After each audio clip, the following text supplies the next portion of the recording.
قرآن مجید کی کسی ایک آیت کریمہ کا انکار کرنا بھی آدمی کو دائرہ اسلام سے خارج کر دیتا ہے، بلکہ پختہ یقین ہے کہ یہ یقیناً یہ چیز آنے والی ہے اور یقین کے ساتھ یہ معاملہ ہونے والا ہے اور آخرت کے اندر جواب دہی کا پورا یقین کو رکھتے ہیں۔ اسی طریقے سے اس وحی پر اور اس قرآن مجید پر بھی ایمان لاتے ہیں جو آپ کی طرف اتارا گیا۔ اعوذ باللہ من الشیطان الرجیم، بسم اللہ الرحمن الرحیم۔ والذین یؤمنون بما انزل الیک وما انزل من قبلک وبالآخرۃ هم یوقنون اولئک علی ھدی من ربہم واولئک هم المفلحون۔ صدق اللہ العلی العظیم۔ والذین یؤمنون بما انزل الیک، اور وہ لوگ جو ایمان لاتے ہیں اس وحی پر جو آپ کی طرف اتاری گئی، وما انزل من قبلک، اور اس وحی پر جو آپ سے پہلے اتاری گئی، وبالآخرۃ هم یوقنون، اور آخرت پر وہ یقین رکھتے ہیں۔ اولئک علی ھدی من ربہم، یہی لوگ ہیں ہدایت پر اپنے پروردگار کی طرف سے، وَأُولَٰئِکَ هُمُ الْمُفْلِحُونَ، اور یہی لوگ ہیں کامیاب ہونے والے۔ پچھلی آیت کریمہ میں اللہ تعالیٰ نے متقی لوگوں کی 3 صفات ارشاد فرمائی۔ پہلی صفت یہ کہ وہ غیب پر ایمان لاتے ہیں، دوسری صفت یہ کہ وہ نماز کو قائم رکھتے ہیں، اور تیسری صرف یہ کہ وہ ہمارے دیے ہوئے پیسے خرچ کرتے ہیں۔ اور یہ جو آیت نمبر 4 ہے، اس میں اللہ تعالیٰ نے مزید 3 صفات ارشاد فرمائی ہیں۔ پہلی صرف یہ ارشاد فرمائی کہ والذین یؤمنون بما انزل الیک، کہ یہ وہ لوگ ہیں کہ جو ایمان لاتے ہیں اس وحی پر جو آپ کی طرف اتاری گئی۔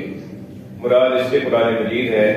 قرآن مجید پورے کا پورا وحی کے ذریعے سے حضور اقدس صلی اللہ علیہ وسلم کی پر نازل کیا گیا۔ وہ تو ایمان والے اور متقی لوگ وہ ہیں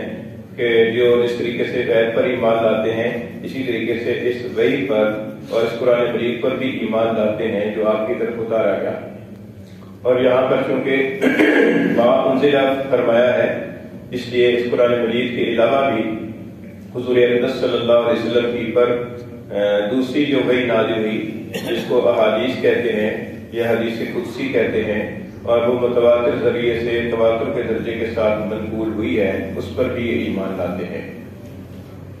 اور تیسری بات اس سے یہ معلوم ہوئی کیونکہ حضور اقدس صلی اللہ علیہ وسلم کی طرف وحی نازل کی گئی ہے اور وحی پیغمبر پر آتی ہے، اس سے یہ معلوم ہوا کہ حضور اقدس صلی اللہ علیہ وسلم اللہ کے پیغمبر ہیں، تو آپ صلی اللہ علیہ وسلم کی پیغمبری اور آپ کی رسالت کی پر بھی ایمان لاتے ہیں۔ وما انزل من قبلک، اور اس وحی پر بھی ایمان لاتے ہیں جو آپ سے پہلے اتاری گئی۔ حضور اقدس صلی اللہ علیہ وسلم سے پہلے بہت سارے انبیاء تشریف لائے، اور اللہ تعالیٰ نے ان انبیاء پر بھی اپنے اپنے زمانے کے اندر وحی نازل فرمائی۔ ان میں سے بعض انبیاء علیہ السلام پر تو اللہ تعالیٰ نے کتابیں نازل فرمائی، جیسا کہ حضرت موسیٰ علیہ السلام پر تورات نازل فرمائی، حضرت عیسیٰ علیہ السلام پر انجیل نازل فرمائی، حضرت داؤد علیہ السلام پر زبور نازل فرمائی، اور بعض انبیاء پر اللہ تعالیٰ نے صحیفے نازل فرمائے، جیسا کہ حضرت ابراہیم علیہ السلام کے صحیفوں کا ذکر ہے، حضرت موسیٰ علیہ السلام کے صحیفوں کا ذکر ہے،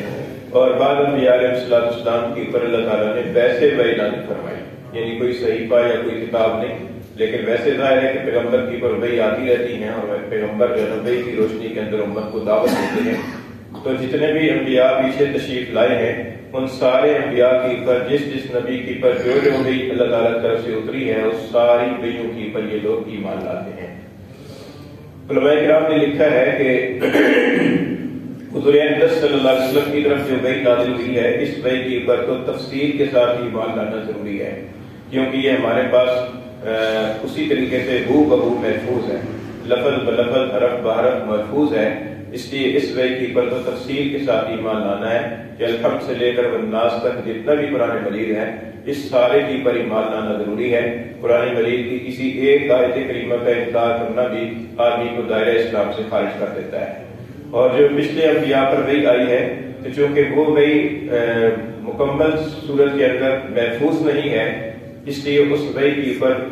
اجمالی طور پر ایمان لانا ہے، اور یہ ایمان لانا ہے کہ اللہ تعالیٰ کی طرف سے جس پیغمبر کی پر بھی جو وحی بھی اتری ہے، جس زمانے پر بھی اتری ہے، جس زمانے اور جس علاقے میں اتری ہے، وہ وحی برحق تھی اور وہ وحی سچی تھی، اور اس وحی کے سچا ہونے پر ہمارا ایمان ہے، تو یہ ایک اجمالی ایمان ہوگا۔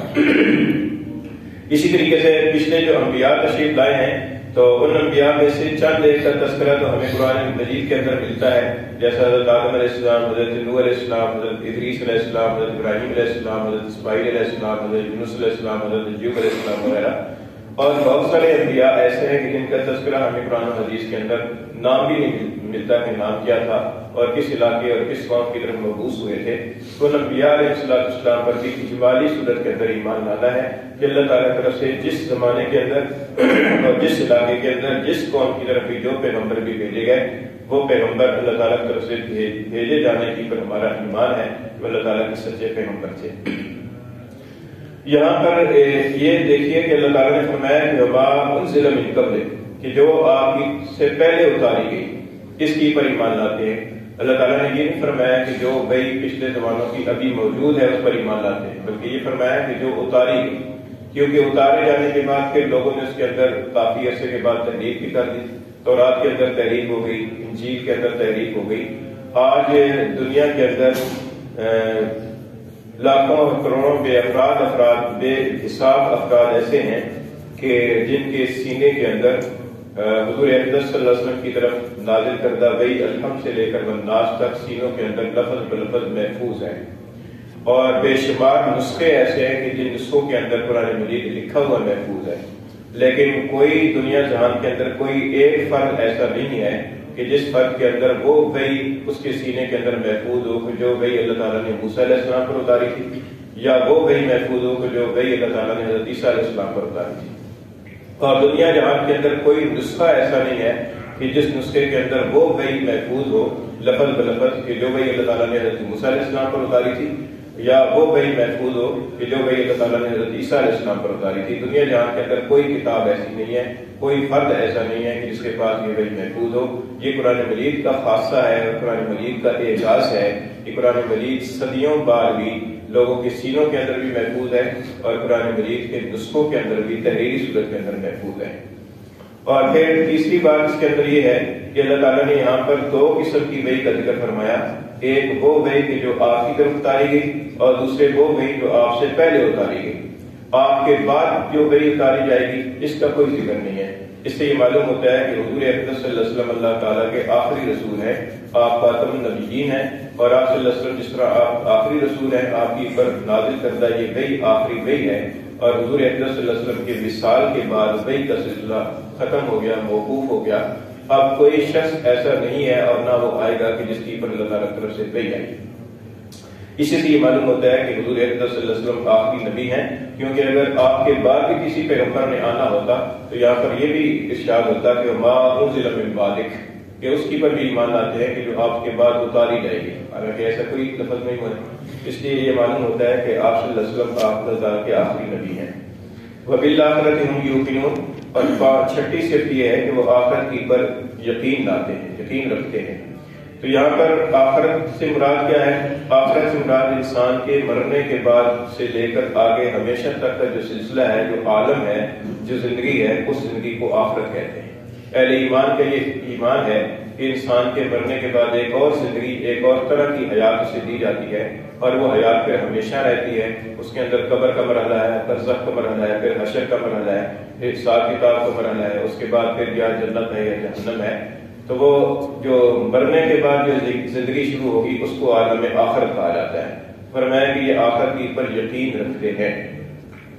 آخرت کا اگرچہ عالم کا ذکر پیچھے ایمان کے غیب میں آ چکا ہے، کیونکہ آخرت غیب کے اندر شامل ہے اور غیب پر ایمان لانے کا ذکر پہلی صفت میں آ چکا ہے، لیکن آخرت کا ذکر دوبارہ اس لیے کیا ہے کہ یہ عقیدہ آخرت ہی ایک ایسا عقیدہ ہے کہ جس آدمی کے سامنے یہ چیز ملحوظ ہو کہ میں نے کسی جگہ جا کر اپنے حساب کا،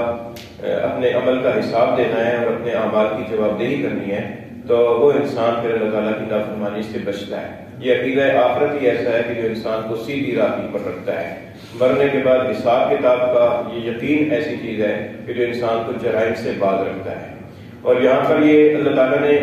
یومنون نہیں فرمایا بلکہ یوقنون فرمایا۔ یوقنون جو ہے یہ ایقان سے ہے، ایقان یقین سے ہے، اور یقین کے بالمقابل شک ہوتا ہے، یعنی آخرت کے بارے میں کوئی ویسی سرسری سا رسمی سا عقیدہ نہیں ہے بلکہ پورا یقین ہے کہ جس طریقے سے آدمی کو آنکھوں دیکھی چیز کا یقین ہوتا ہے اس طریقے سے پورا ان کا یقین ہے۔ صرف ایمان ہی نہیں ہے، کیونکہ ایمان کا جو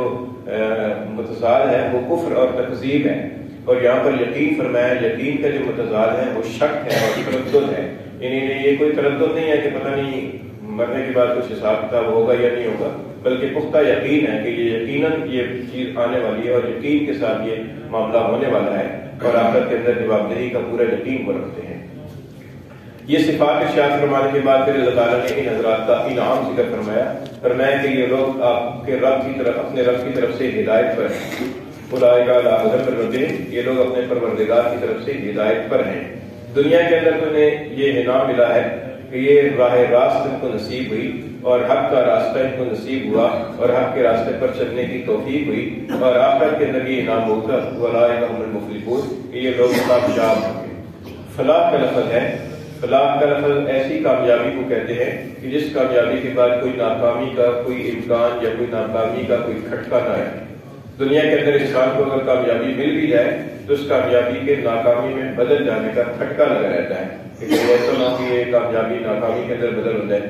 لیکن آخرت کے اندر جو ان لوگوں کو کامیابی حاصل ہوگی، اس کامیابی حاصل ہو جانے کے بعد پھر ناکامی کا کوئی کھٹکا نہیں رہے گا، اور یہ کامیابی ہے جنت کے اندر داخلے کی صورت میں، کیونکہ جو آدمی اللہ تعالیٰ کی رحمت سے جنت میں ایک مرتبہ داخل ہو گیا پھر اسے یہ خوف نہیں رہے گا کہ مجھے جنت سے کہیں نکال نہ دیا جائے، کچھ عرصے کے بعد یہاں سے شفٹ نہ کر دیا جائے، وہ ایسا کوئی خطرہ اسے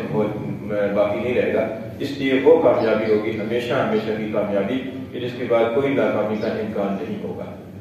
اس سے یہ معلوم ہوتا ہے کہ دنیا کے اندر کسی انسان کو صراط مستقیم نصیب ہو جائے، صراط مستقیم پر چلنا نصیب ہو جائے تو یہ بھی اللہ تعالیٰ کا ایک بہت بڑا انعام ہے۔ تو سورہ فاتحہ کے اندر لوگوں نے اللہ تعالیٰ سے، بندوں نے ہدایت کی دعا مانگی کہ اہدنا الصراط المستقیم، کی باری تعالیٰ ہمیں صراط مستقیم پر چلا۔ اللہ تعالیٰ نے پوری کتاب نازل فرمائی اور فرمایا کہ ذالک الکتاب لا ریب فیہ ھدی للمتقین، کہ یہ کتاب ہے کہ جس میں کوئی شک نہیں ہے، اور یہ متقی لوگوں کے لیے جو اللہ سے ڈر رکھنے والے ہیں ان کے لیے یہ ہدایت ہے۔ پھر آگے اللہ تعالیٰ نے ہدایت یاب لوگوں کی صفات ارشاد فرمائی کہ یہ والی صفات اور یہ قواعد کے اندر پیدا کرو، تو ان قواعد کے پیدا کرنے کے نتیجے کے اندر تمہیں کیا ہوگی؟ کامیابی اور ہدایت حاصل ہوگی۔ تو معلوم یہ ہوا کہ اللہ تعالیٰ کی طرف سے جو ہدایت کی درخواست کی ہے اس ہدایت کو پانے کے لیے یہ شرائط اور یہ خوبیاں اپنے اندر پیدا کرنے کی ضرورت ہے، جو اللہ تعالیٰ نے 6 خوبیاں ان آیت کریمہ کے اندر ارشاد فرمائی ہیں۔ 3 خوبیاں آیت نمبر 3 کے اندر ہیں اور 3 خوبیاں آیت نمبر 4 میں ہیں۔ فرمایا کہ والذین یؤمنون بما انزل الیک، اور وہ لوگ ہیں کہ جو ایمان لاتے ہیں اس وحی پر جو آپ تک اتاری گئی، 4 خوبی، وما انزل من قبل، اور اس وحی پر بھی ایمان لاتے ہیں کہ جو آپ سے پہلے نازل کی گئی، یہ 6 خوبی، 5 خوبی، وبالآخرۃ ھم یوقنون، اور آخرت پر وہ یقین رکھتے ہیں، یہ 6 خوبی، یہ 6 خوبیاں ارشاد فرمائیں۔ پھر فرمایا کہ اولئک علی ھدی من ربہم، یہی لوگ ہیں ہدایت پر اپنے پروردگار کی طرف سے، واولئک ھم المفلحون، اور یہی لوگ ہیں کامیاب ہونے والے۔